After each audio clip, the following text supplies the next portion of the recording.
आप सभी का बहुत बहुत स्वागत है अक्षयवन चैनल पर। और आज मैं आपके लिए लेकर आया हूं अपने सब्सक्राइबर्स की भेजी कुछ रियल इंडियन हॉरर स्टोरीज़। पहली हॉरर स्टोरी जो मैं आपको सुनाने जा रहा हूं वो अनीस जी ने शेयर की है, तो आगे मैं आपको उन्हीं के नज़रिए से ये पूरी घटना बताऊंगा। मेरा नाम मोहम्मद अनीस है। मैं गुजरात के अहमदाबाद शहर का रहने वाला हूँ और आज मैं आपको मेरे साथ हुई एक बिल्कुल सच्ची पैरानॉर्मल घटना बताने जा रहा हूँ। यह घटना मेरे साथ साल 2016 में हुई थी। जिस समय मेरे साथ यह घटना हुई थी उस समय मैं अहमदाबाद शहर के एक फ़्लैट में अकेला रहता था। और जैसा कि आप जानते ही होंगे कि अपार्टमेंट में हर किसी के अपने अलग अलग फ्लैट्स होते हैं। तो आज जो पैरानॉर्मल घटना मैं आपको बताने जा रहा हूँ वो मेरे साथ मेरे अपार्टमेंट में ही हुई थी। प्राइवेसी की वजह से मैं आपको अपने अपार्टमेंट का नाम नहीं बता सकता। खैर, अब मैं आपको मेरे साथ हुई वो भयानक घटना बताता हूँ। तो बात यह है कि मुझे हॉरर मूवीज़ देखने का बहुत शौक़ है। जब भी कोई नई हॉरर मूवी रिलीज़ होती है तब मैं वो मूवी देखने थिएटर ज़रूर जाता हूँ। कई बार ऐसा भी होता है जब मेरे दोस्त मेरे साथ मूवी देखने नहीं जा पाते हैं, तब मैं अकेला ही मूवी देखने थिएटर चला जाता हूँ। तो इसी तरह साल 2016 में द कंज्यूरिंग 2 नाम की एक हॉरर मूवी रिलीज़ हुई थी। जैसा कि मैंने बताया था कि मुझे हॉरर मूवी बहुत पसंद है, इसीलिए मैंने अपने दोस्तों के साथ थिएटर में कंज्यूरिंग 2 मूवी देखने का प्लान बनाया था। लेकिन जिस दिन हमें मूवी देखने जाना था उसी दिन मेरे सारे दोस्तों ने थिएटर जाने का प्लान कैंसिल कर दिया। इस बात से मुझे अपने दोस्तों पर बहुत गुस्सा आया था। फिर जब मेरे दोस्तों ने मूवी देखने का प्लान कैंसिल कर दिया तब मैंने अकेले ही थिएटर जाने का मन बना लिया। मैंने थिएटर में रात को 9 से 12 वाले शो का टिकट लिया था। फिर थिएटर में मूवी देखने के बाद रात को 11:15 बजे मैं थिएटर से अपने फ्लैट जाने लगा। फिर अपने फ्लैट के पास आकर मैंने देखा कि मेरे पूरे अपार्टमेंट में लाइट नहीं आ रही है। ये देखते ही मेरा मूड ख़राब हो गया। मैं सोचने लगा कि मेरे घर आते ही लाइट भी चली गई, आखिर अब इससे बुरा और क्या ही हो सकता है। जिस अपार्टमेंट में मैं रहता हूँ वो 5 मंजिल का है और उस अपार्टमेंट में मेरा फ्लैट 4थी मंजिल पर है। लाइट न आने की वजह से मैं लिफ्ट से अपने फ्लैट तक नहीं जा सकता था, इसलिए मैंने अपने मोबाइल की फ्लैशलाइट जला ली और फ्लैशलाइट की रोशनी में ही मैं सीढ़ियाँ चढ़ते हुए अपने फ्लैट की तरफ जाने लगा। जब मैं सीढ़ियाँ चढ़ते हुए दूसरी मंजिल पर पहुँचा तब मैंने देखा कि कोई शख्स तीसरी मंजिल से सीढ़ियाँ उतरते हुए दूसरी मंजिल पर मेरी तरफ आ रहा है। वो शख्स जो कोई भी था वो बिल्कुल घुप अंधेरे में चलता हुआ सीधा मेरी तरफ ही आ रहा था। इतने अंधेरे में किसी शख्स को अपनी तरफ आते देखकर मैं घबरा गया था। फिर मैंने अपने मोबाइल की फ्लैशलाइट उस शख्स की तरफ घुमा दी जो सीढ़ियों से उतरते हुए मेरी तरफ आ रहा था। तब फ्लैशलाइट की रोशनी में मैंने देखा कि सीढ़ियों से उतर रहा वो शख्स एक औरत है जिसने बुर्का पहन रखा है। वो औरत पूरी तरह से बुर्के से ढकी हुई थी। उस औरत को इतने अंधेरे में अपने पास आते देख मैं थोड़ा डर गया था। फिर वो औरत चलते हुए मेरे पास आई और मुझसे बोली कि डरो नहीं, मैं कोई भूत नहीं हूँ, मैं भी तुम्हारी तरह इंसान ही हूँ। मैं यहाँ 5वीं मंजिल पर रहने वाले अपने एक रिश्तेदार से मिलने आई थी। उनसे मिलकर अब मैं वापस जा रही हूँ। इतना बोलने के बाद वो औरत मेरे बगल से निकलकर सीढ़ियाँ उतरते हुए बिल्डिंग से नीचे जाने लगी। इतनी रात में उस औरत को अकेले वहाँ से जाते देखकर मुझे बहुत हैरानी हुई।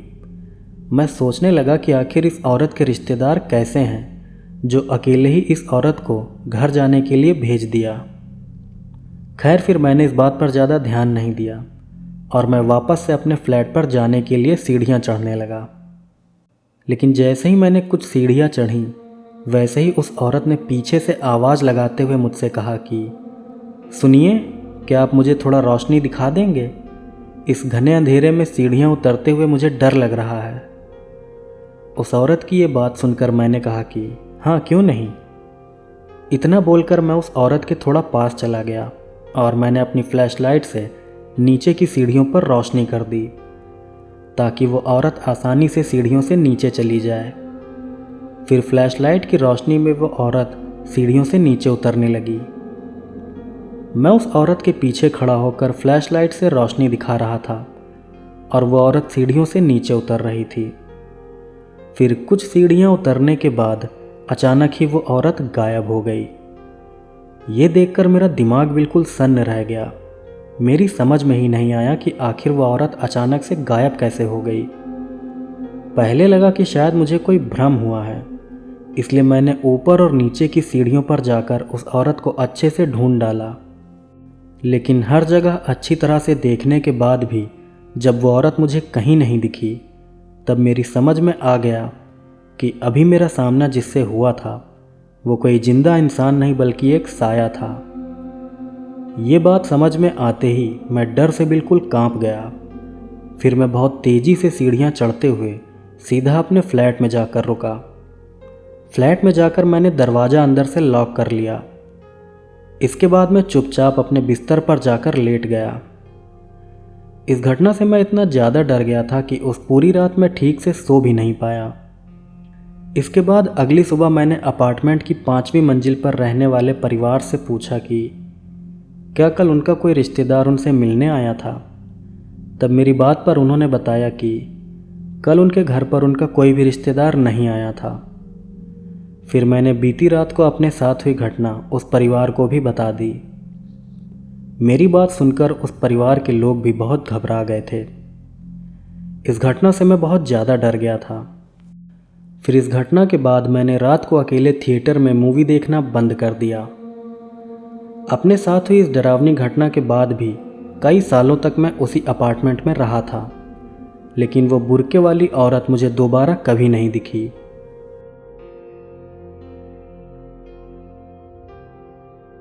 दोस्तों, ये थी पहली रियल हॉरर स्टोरी और अब मैं आपको सुनाता हूँ एक और सच्ची डरावनी घटना। अब जो घटना मैं आपको बताने जा रहा हूँ वो मुझे उत्तराखंड से गौरव जी ने भेजी है, तो आगे मैं आपको उन्हीं के नज़रिए से ये पूरी घटना बताऊंगा।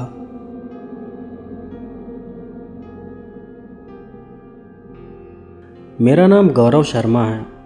मैं उत्तराखंड का रहने वाला हूँ और आज मैं आप लोगों को मेरे पापा के साथ हुई एक बहुत ही डरावनी और बिल्कुल सच्ची भूतिया घटना बताने जा रहा हूँ। ये घटना मेरे पापा के साथ साल 2014 में हुई थी। मैं आपको अपने या अपने पापा के बारे में ज़्यादा डिटेल नहीं दे सकता, क्योंकि ये घटना मैं अपने पापा को बताए बिना ही आपके साथ शेयर कर रहा हूँ। तो जैसा कि आप लोग जानते ही होंगे कि उत्तराखंड राज्य घने जंगलों और पहाड़ों से घिरा हुआ है। इसके अलावा हमारे देश के किसी और राज्य के मुकाबले उत्तराखंड राज्य में पैरानॉर्मल घटनाएं भी सबसे ज़्यादा होती हैं, और इसी तरह की एक पैरानॉर्मल घटना मेरे पापा के साथ भी हुई थी। दरअसल बात यह है कि मेरे पापा एक गवर्नमेंट एम्प्लॉय हैं और वो रोज़ाना अपनी कार से ही ऑफिस जाते हैं। नॉर्मली पापा को ऑफिस से घर लौटने में ज़्यादा रात नहीं होती थी। वो रोज़ रात को 8 बजे से पहले ही घर आ जाते थे, लेकिन एक बार उनको घर लौटने में देर हो गई थी और तभी उनके साथ ये घटना भी हुई थी। खैर, अब मैं आपको मेरे पापा के साथ हुई वो पैरानॉर्मल घटना बताता हूँ। तो ये बात साल 2014 की है। तब एक बार ऑफिस में ड्यूटी ख़त्म होते ही मेरे पापा अपने एक दोस्त के घर पार्टी करने चले गए थे। उस दिन मेरे पापा के दोस्त ने अपने घर में चिकन और शराब की पार्टी रखी थी। तो साल 2014 की उस शाम को मेरे पापा और उनके दोस्त ने शराब पी और चिकन खाया। फिर रात को 10 बजे पार्टी करने के बाद मेरे पापा घर लौटने लगे। घर वापस लौटते समय पापा ने अपने दोस्त के यहाँ से थोड़ा चिकन पैक भी करवा लिया था। दरअसल मेरे पापा को चिकन बहुत पसंद है, इसलिए उन्होंने सोचा था कि घर जाकर वो थोड़ा और चिकन खा लेंगे। तो उस रात पार्टी करने के बाद पापा कार से घर आ रहे थे। पापा ने अपने दोस्त के साथ बहुत शराब पी थी, जिस वजह से घर वापस आते समय रास्ते में ही उनको बहुत तेज़ टॉयलेट लगने लगी। टॉयलेट लगने पर उन्होंने कार रोक दी और फिर वो सड़क किनारे लगी झाड़ियों के पास जाकर टॉयलेट करने लगे। पापा जिस सड़क किनारे टॉयलेट कर रहे थे उसके दोनों तरफ बहुत सारे पेड़ लगे हुए थे और वहाँ पर अंधेरा भी बहुत ज़्यादा था। टॉयलेट करने के बाद पापा फिर से कार स्टार्ट करके घर की तरफ जाने लगे। पापा कार चलाते हुए घर की तरफ जा ही रहे थे कि तभी एकदम से उनको ऐसा लगा कि जैसे अचानक से कोई उनकी कार की पिछली सीट पर बैठ गया हो। ये बात पापा को बहुत ही अजीब लगी, क्योंकि उस समय कार चल रही थी और इस तरह से चलती हुई कार में किसी का भी बैठ पाना बिल्कुल नामुमकिन था। फिर कुछ दूर जाने के बाद पापा ने कार के रियर व्यू मिरर में देखा कि एक बहुत ही भयानक औरत उनकी कार की पिछली सीट पर बैठी हुई है। उस औरत को कार में बैठा देख मेरे पापा डर से बिल्कुल कांप गए। डर के मारे पापा ने तुरंत ही कार रोक दी। कार रोकने के बाद जब पापा ने दोबारा कार की पिछली सीट की तरफ देखा, तब वहाँ पर उनको वो भयानक औरत नहीं दिखी। वो भयानक औरत अचानक ही चलती कार से कहीं गायब हो गई थी। इस घटना से पापा बहुत ज़्यादा डर गए थे। फिर पापा ने फ़ौरन ही कार के म्यूज़िक सिस्टम में हनुमान चालीसा बजा दी। इसके बाद फिर से पापा कार चलाते हुए घर की तरफ जाने लगे। जब तक पापा घर नहीं पहुंच गए तब तक उन्होंने कार में हनुमान चालीसा बजाए रखी। घर पहुंचकर पापा चुपचाप अपने कमरे में जाकर सो गए। पापा परिवार के लोगों को परेशान नहीं करना चाहते थे, इसीलिए उन्होंने अपने साथ हुई ये घटना किसी को नहीं बताई। फिर अगले दिन पापा को बहुत तेज बुखार आ गया। जब कई दिनों तक इलाज कराने के बाद भी पापा का बुखार ठीक नहीं हुआ, तब उन्होंने अपने साथ हुई पैरानॉर्मल घटना परिवार वालों को बता दी। पापा के साथ हुई इस घटना के बारे में जानकर घर के सभी लोग बहुत डर गए थे। इसके बाद पापा को ठीक करने के लिए घर वालों ने एक भूत उतारने वाले ओझा को बुलाया। फिर जब ओझा हमारे घर आए, तब मेरे पापा ने ओझा को भी अपने साथ हुई पूरी घटना बता दी। पापा की बात सुनकर ओझा ने कहा कि आप इतनी रात को अपने साथ चिकन ले जा रहे थे, इसीलिए आपको उस आत्मा ने परेशान किया था। अगर आप अपने साथ चिकन न ले गए होते, तब वो आत्मा आपको परेशान ना करती। इतनी बात बताने के बाद उन बाबा ने हमारे घर में एक पूजा की, जिसके 2 दिन बाद ही मेरे पापा का बुखार बिल्कुल ठीक हो गया। इसके बाद जाने से पहले उन बाबा ने मेरे घर वालों को बताया कि कभी भी रात को ज़्यादा खुशबू वाला सेंट लगाकर घर से नहीं निकलना चाहिए, और ना ही देर रात अपने साथ कोई नॉनवेज खाना या मीठा लेकर चलना चाहिए, क्योंकि ऐसा करने से कई अतृप्त आत्माएं हमारे पीछे पड़ सकती हैं। तो दोस्तों, ये थी दूसरी पैरानॉर्मल घटना, और अब मैं आपको बताता हूँ एक और बिल्कुल रियल पैरानॉर्मल घटना। अब जो पैरानॉर्मल घटना मैं आपको बताने जा रहा हूँ, वो विनय जी ने शेयर की है। तो आगे मैं आपको उन्हीं के नज़रिए से ये पूरी घटना बताऊंगा। मेरा नाम विनय मिश्रा है। मैं तेलंगाना राज्य के कोंडापुर नाम के एक छोटे से शहर का रहने वाला हूँ, और आज मैं आपको मेरे साथ हुई एक बिल्कुल सच्ची पैरानॉर्मल घटना बताने जा रहा हूँ। ये घटना मेरे साथ आज से 6 साल पहले हुई थी। तो बात यह है कि मैं एक ऑटोमोबाइल कंपनी में जॉब करता हूँ, और मेरा ऑफिस मेरे घर से लगभग 10 किलोमीटर की दूरी पर है। मैं अपनी वाइफ और एक बच्चे के साथ कोंडापुर के एक फ्लैट में रहता हूँ। मेरा फ्लैट अपार्टमेंट की दूसरी मंजिल पर है, और मेरे फ्लैट की बालकनी से सड़क पर आने जाने वाले लोग साफ दिखाई देते हैं। ये थी मेरे बारे में थोड़ी सी डिटेल, और अब मैं आपको मेरे साथ हुई वो पैरानॉर्मल घटना बताता हूँ। तो ये बात आज से 6 साल पहले की है। तब एक बार ऑफिस में काम ज़्यादा होने की वजह से मुझे रात को देर से छुट्टी मिली थी। उस रोज़ मुझे ऑफिस से घर लौटने में रात के 10 बज गए थे। तो रात के 10 बजे मैं अपनी बाइक लेकर घर की तरफ जा रहा था। फिर जब मैं अपने अपार्टमेंट के पास पहुंचा, तब मैंने देखा कि मेरी वाइफ फ्लैट की बालकनी में बैठकर मुझे आते हुए देख रही है। मेरी वाइफ मेरे घर आने के इंतज़ार में ही बालकनी में बैठी हुई थी। फिर जब मैं घर आया, तब मेरी वाइफ ने मुझसे पूछा कि आज आपको घर आने में देर क्यों हो गई। तब मैंने कहा कि आज ऑफिस में काम ज़्यादा था, जिस वजह से मुझे थोड़ा देर से छुट्टी मिली। इसके बाद मेरी वाइफ ने मुझसे एक और बहुत ही अजीब बात कही। उसने मुझसे कहा कि आपकी बाइक पर बैठा वो बच्चा कौन था जो आपके साथ आ रहा था। तब मैंने उसकी बात का जवाब देते हुए कहा कि मेरी गाड़ी पर तो कोई बच्चा नहीं बैठा था। तुमने किस बच्चे को मेरी गाड़ी पर बैठा देख लिया? लगता है नींद की वजह से तुम्हें वहम हो रहा है। मेरी इस बात पर फिर से मेरी वाइफ ने कहा कि नहीं, मुझे कोई वहम नहीं हुआ है। मैंने सच में किसी बच्चे को आपकी बाइक के पीछे बैठे देखा था। तब वाइफ की बात का जवाब देते हुए मैंने कहा कि मैं ऑफिस से सीधा घर आ रहा हूँ। पूरे रास्ते में मैंने कहीं पर भी अपनी बाइक नहीं रोकी है, तो फिर कोई बच्चा मेरी बाइक पर कैसे बैठ सकता है? मेरी ये बात सुनकर मेरी वाइफ बिल्कुल चुप हो गई। फिर ये बात यहीं पर ख़त्म हो गई। वैसे तो ये घटना बहुत अजीब थी, लेकिन उस समय मुझे लगा था कि शायद मेरी वाइफ को वहम हुआ है, इसलिए मैंने इस घटना पर ज़्यादा ध्यान नहीं दिया था। खैर, फिर इस घटना के कई दिनों बाद तक मेरे साथ कोई भी अजीब घटना नहीं हुई। पर कुछ हफ्तों बाद फिर से ऑफिस में काम ज़्यादा होने की वजह से मुझे रात को देर तक ऑफिस में रुककर काम करना पड़ा था। उस रात 10:30 बजे मुझे ऑफिस से छुट्टी मिली थी। इससे भी बुरी बात तो ये थी कि उस रात बारिश भी हो रही थी। मैं जानता था कि मेरी वाइफ घर पर मेरा इंतज़ार कर रही होगी, इसलिए मैं तेज़ बारिश में ही ऑफिस से घर की तरफ चल पड़ा।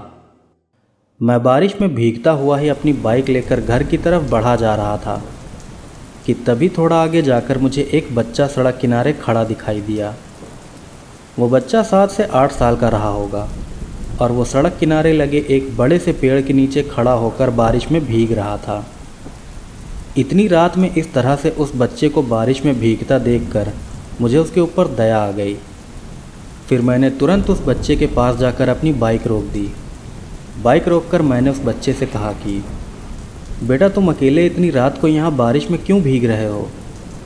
मेरे इतना बोलने के बाद भी उस बच्चे ने मेरी बात का कोई जवाब नहीं दिया। फिर मैंने दोबारा उस बच्चे से कहा कि बेटा, तुम अकेले यहाँ क्यों खड़े हो? तुम्हारे मम्मी पापा कहाँ हैं? उस बच्चे ने फिर से मेरी बात का कोई भी जवाब नहीं दिया। वो बच्चा मेरी किसी भी बात का जवाब नहीं दे रहा था, इसलिए मुझे लगा कि शायद वो बच्चा खो गया है और घबराहट की वजह से वो कुछ बोल नहीं पा रहा है। यही सब सोचकर मैंने उस बच्चे से कहा कि बेटा, तुम मेरी बाइक पर बैठ जाओ, मैं तुम्हें अपने घर ले चलता हूँ। कल सुबह मैं तुम्हारे परिवार वालों को ढूंढकर तुम्हें तुम्हारे घर पर छोड़ दूँगा। मेरे इतना कहते ही वो बच्चा मेरी बाइक की पिछली सीट पर बैठ गया। उस बच्चे के बाइक पर बैठते ही मैं भी अपनी बाइक लेकर घर की तरफ चल पड़ा। फिर कुछ ही देर में मैं अपने घर के पास पहुंच गया। घर के पास पहुंचकर मैंने बाइक रोक दी और उस बच्चे से कहा कि बेटा, अब तुम बाइक से उतर जाओ, मेरा घर आ गया है। इतना बोलते हुए जब मैं पीछे पलटा तब मैंने देखा कि मेरी बाइक की पिछली सीट पर अब कोई भी नहीं है। ये देखकर मैं बिल्कुल चौंक गया। मैं सोच में पड़ गया कि आखिर मेरी बाइक पर बैठा वो बच्चा अचानक से कहाँ गायब हो गया। मैं तेज़ रफ्तार से बाइक चलाते हुए आया था, इसलिए ऐसा तो हो ही नहीं सकता था कि वो बच्चा चलती बाइक से कूद गया हो। और वैसे भी अगर वो बच्चा चलती बाइक से कूद भी जाता तब भी मुझे उस बच्चे के कूदने का एहसास ज़रूर होता। उस बच्चे को इस तरह चलती बाइक से गायब देखकर मैं डर गया था। फिर तभी मुझे वो घटना याद आ गई जब मेरी वाइफ ने भी किसी बच्चे को मेरी बाइक के पीछे बैठे देखा था। ये सब बातें दिमाग में आते ही न जाने क्यों मुझे बहुत डर लगने लगा। मुझे लगने लगा था कि मेरी बाइक पर बैठा वो बच्चा कोई जिंदा इंसान नहीं बल्कि एक आत्मा थी। ये बात जहन में आते ही मैं बहुत डर गया। खैर, इसके बाद मैं चुपचाप अपने घर चला गया। घर जाकर मैंने ये बात अपनी वाइफ को नहीं बताई। मैं नहीं चाहता था कि मेरे साथ हुई इस घटना को जानकर मेरी वाइफ डर जाए, इसीलिए मैंने उसको इस घटना के बारे में कुछ नहीं बताया। फिर अगले दिन ऑफिस में मैंने अपने साथ हुई ये पैरानॉर्मल घटना अपने साथ काम करने वाले लोगों को बताई। तब मेरे साथ काम करने वाले कुछ लोगों ने मुझे बताया कि इस तरह की पैरानॉर्मल घटनाएं उनके साथ भी कई बार हो चुकी हैं। उन्होंने मुझे ये भी बताया कि जिस जगह पर मैंने उस बच्चे को देखा था, ठीक उसी जगह पर उन्होंने भी उस बच्चे को कई बार देखा है। ये बात सुनकर मुझे बहुत हैरानी हुई। इसके बाद मेरे साथ काम करने वाले एक शख्स ने मुझे बताया कि कई साल पहले उस सड़क पर हुए एक हादसे में एक बच्चे की मौत हो गई थी। तभी से उस बच्चे की आत्मा उस सड़क के आसपास भटकती रहती है और कई बार वो आत्मा वहाँ से गुजरने वाले लोगों को दिखाई भी देती है, लेकिन वो आत्मा कभी किसी को नुकसान नहीं पहुँचाती। ये सारी बातें जानकर मुझे बहुत हैरानी हुई और डर भी लगा। साथ ही मुझे उस बच्चे पर बहुत तरस भी आया, क्योंकि मैं खुद भी एक बच्चे का बाप हूँ। मेरे साथ हुई इस घटना के बाद भी मैंने कई बार उस बच्चे को सड़क किनारे देखा है, लेकिन अब मुझे उस बच्चे से ज़्यादा डर नहीं लगता, बल्कि अब मुझे उस पर दया आती है। तो दोस्तों, आज का वीडियो यहीं पर ख़त्म होता है। मैं उम्मीद करता हूँ कि आज की सभी स्टोरीज़ आपको ज़रूर पसंद आई होंगी। अगर आपको स्टोरीज़ पसंद आई हैं तो प्लीज़ आप इस वीडियो को लाइक कीजिएगा। अगर आप मेरे चैनल पर नए हैं तो प्लीज़ मेरे चैनल को सब्सक्राइब कीजिएगा, ताकि इसी तरह की और भी रियल हॉरर स्टोरीज़ आप सुन सकें। इसके अलावा दोस्तों, मिलते हैं आपसे अगले वीडियो में। तब तक के लिए जय श्री कृष्ण।